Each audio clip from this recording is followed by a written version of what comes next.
September 2nd, 1855.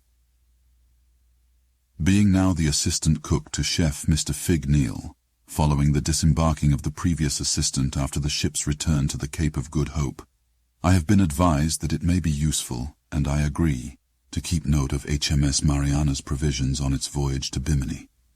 This includes its supply of good water, cutlery, glassware, tinned meat, fresh meat, livestock, vegetables, fruit, lime juice, spices, and any other foodstuffs relating to the ship kitchen.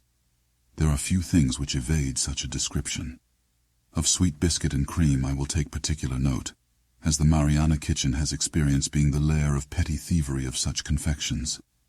Probably deckhands. I have no issue with a biscuit disappearing every now and then, but the Royal Navy is founded on order and documentation, and I must embody my role and duty. Therefore, a record will be kept.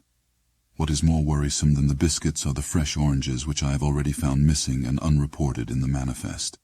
Immediately I suspected Mr. Fig Neal.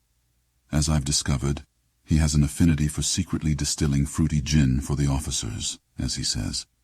So I confront him in his quarters where he's asleep in his own sweat, but he tells me that the produce was blue with mold when he checked on it, and so, seeing it was unfit for crew or officer, threw it overboard with haste. To my ears it sounds like a lie. How can 2 crates of oranges picked at an atoll go from tree to blue in 2 days? But both Maslov and Evans on deck saw with their own eyes that the fruit was inedible, noted in manifest. Perhaps it is just how tropical fruits are, but just in case I will wash down the storeroom of any black disease that might have caused this.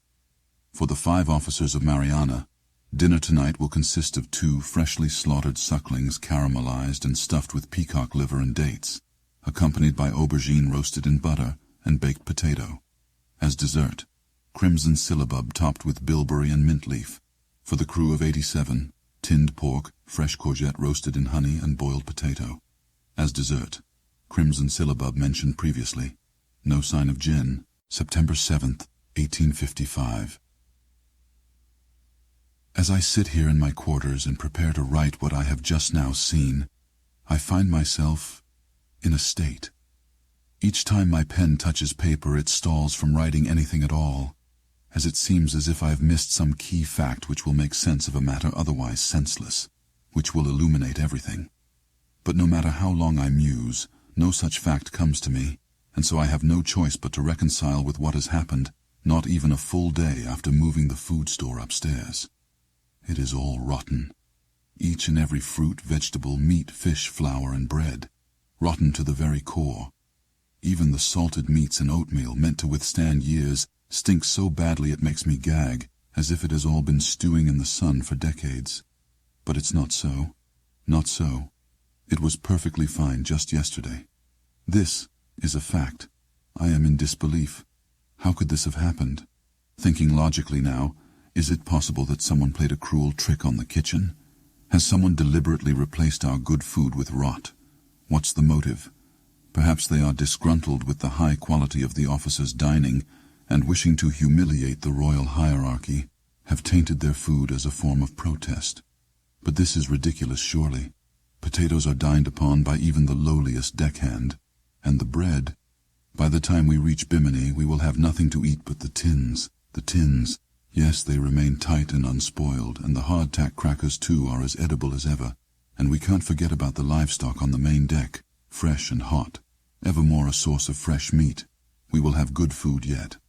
And anyway, why am I even entertaining such conspiracies? I have not in my short life come across a method of curdling butter or browning bananas. If this is the situation at hand, I must think about it soundly. I can't afford to run off on these wild mental chases. Clearly what is happening is a natural, albeit weird, phenomenon. I've told Chef Fig, to the extent that he'll listen, and that's all I can do apart from carrying on with what's left. I'm slowly regaining myself as I write this. Dinner is approaching fast, so I must think of something for Mariana to dine on. Tonight for 5 officers, roast pork, salted, peppered, and seasoned with coriander seeds, alongside tinned vegetables. For dessert, caramel.